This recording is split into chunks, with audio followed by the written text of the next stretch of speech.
Why does it feel like that sometimes when we try and understand all this stuff around money, it's just so complicated?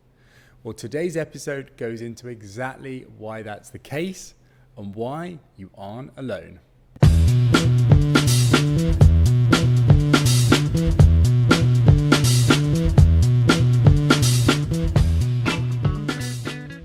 Hi, my name's James Coursier and welcome to the Money Paradox podcast, where we're all about helping you become financially free so that you can focus on what you really want from life.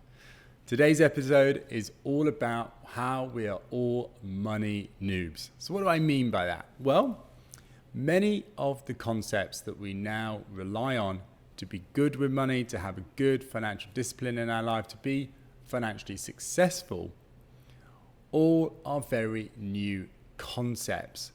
And many of us really struggle to get our heads around them. And that's why many of us are noobs in this area.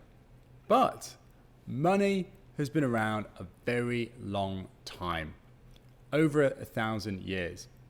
The first official currency was invented in 600 BC. So that's, if you go by that metric, 2,600 years old? And that was in Lydia, which is now Turkey.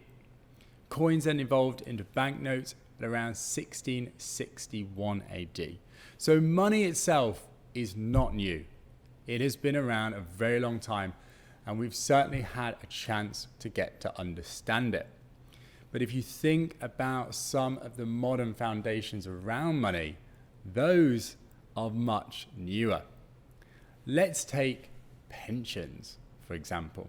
Think about it. How long has that actually been around? Now, when people talk about pensions now, it's like a birthright. Everybody has got to be retired by 65 at the absolute latest with enough money to be able to maintain their current cost of living so they can die in nice, relaxed, chilled environment until they peacefully die at whatever age that is, going on holidays, cruises, whatever that crazy classical view is on the subject of money. On top of that, people are now wanting to retire even earlier, 60, 55. It's like every year that passes, it's like an assumed view that we have to have an even better situation around pensions.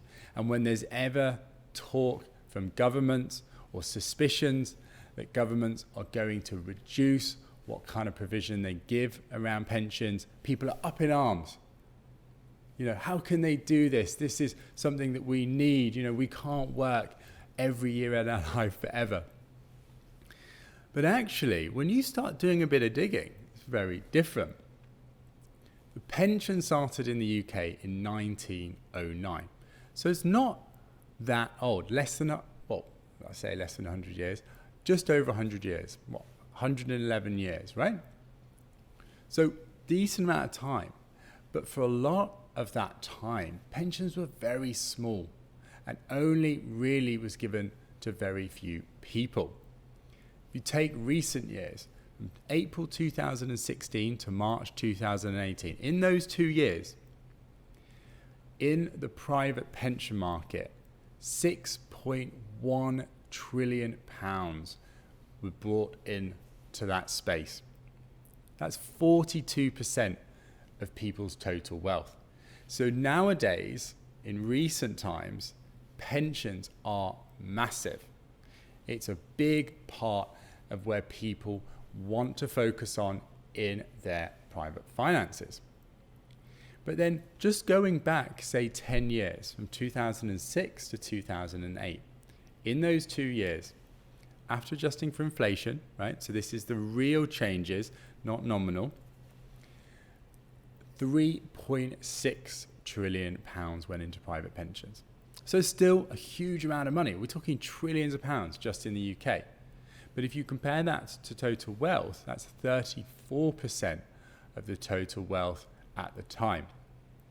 So in just 10 years, we've gone from 34% to 42%. That is a big jump if you think about it, right? And £3.6 trillion is a lot, but that's a jump to £6.1 trillion over the same time period. So this is definitely becoming the main source, the typical source of where people want to put their money for their financial future. But it's only 2 generations old. So people are putting a huge amount of their money into this space. But really, if you go back 2 generations, even 3, it basically didn't exist. So this area that people are trying to get their head around and do well in is very new. So a lot of that information and learning isn't really being passed down many generations to really mature our thinking. So before World War II, so around the 1940s, most people worked until they died. So before World War II, people just worked and worked and worked and worked and worked until they died, right? Some people had pensions back in the early 1900s, but not many. If you look at the period from 1948 to 2008, right? So 1948 was broadly when modern day pension really started. In those 60 years, the UK state pension tripled in real terms. Okay, and people always moan now, oh, it's so little, there's hardly any money, how can you possibly live on that? Well, are we designed to? Have we evolved economically and within our governments, within our countries, to have that as something that we should expect? Well, just 60 years ago, the state pension was far smaller. So actually, in recent years, it's a lot higher than it ever was. But isn't it interesting how only after a few years of having something do we then become reliant on it, and when we start to expect it, and when then there's a risk of it reducing, we start to be up in arms, we start to worry, we can't handle it, right? We're all fine having a positive improvement, but any negative improvement becomes a big issue for us. Private pensions tripled in the last 40 years. So even in a short period of time, it tripled. If you go back to even just 1975, so we're talking what, 55 years ago, only 25% of people had pension income. Not that long ago, pensions were something, for much older ages. And remember, people died at a lot younger age. People are dying much later on in life, and so we don't want to improve the age in which we assume we have pension, and yet we want it for much longer, which is what is causing so many of these issues. So what's to be done about it? Well, first thing is to really understand the situation. This whole topic is very modern, and we need to be mindful of that when we're looking to apply it in our own lives. I'll give you some other examples. Index funds, only 50 years old. Index funds are massive. It's increasingly becoming the way to invest for modern generations these days. More and more money is going into it. A bigger share of people's wealth is going into it. 50 years ago, didn't exist. So when people are debating around this subject, trying to understand how best to use it,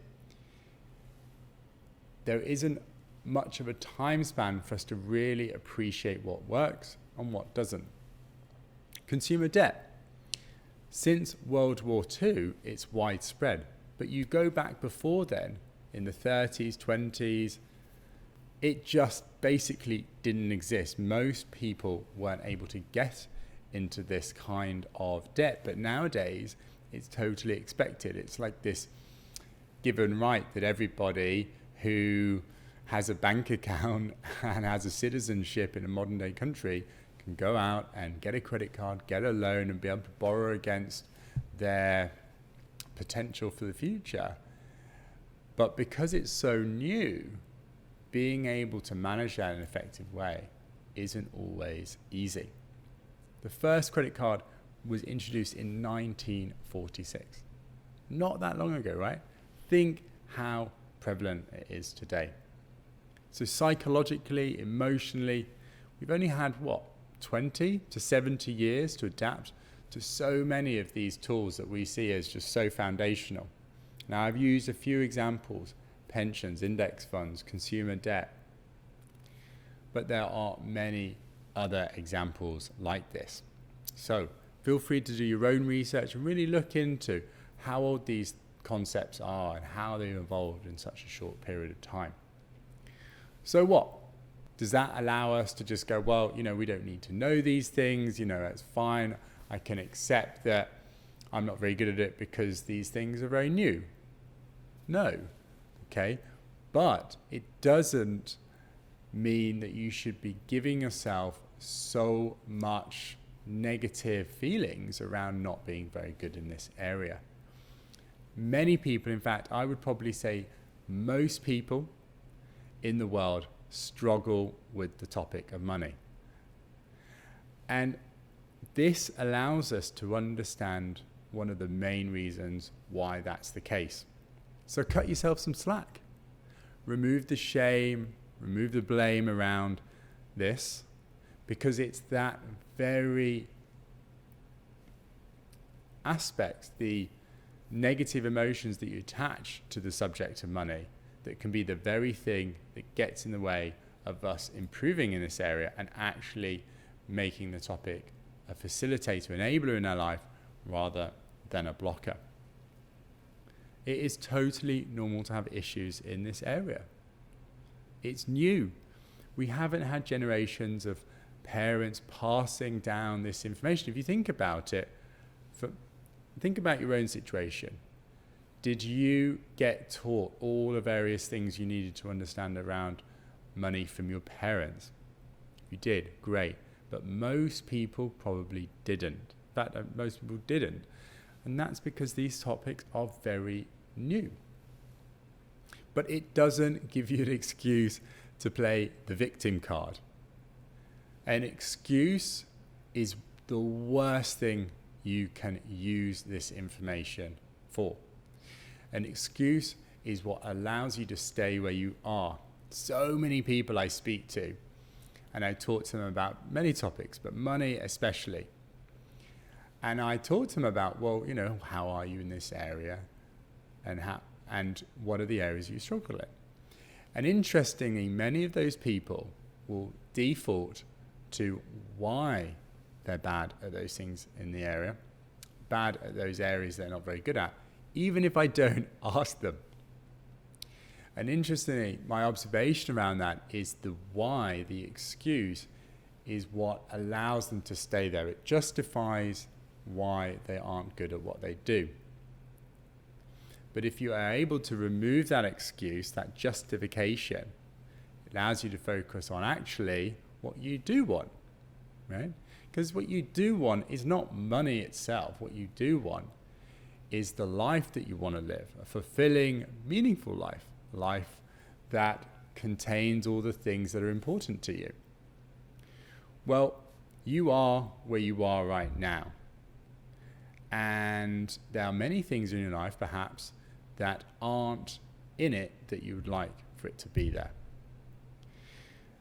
To bridge that gap, there will be certain restrictions in your life. Money, for many people, is one of them, among others. See it for what it is. Money is something that you need in your life to be able to get what it is that you want. So use this information and the information elsewhere to support you improving in this area to get what it is that you actually want. Because then we can all have much more fulfilling and meaningful lives.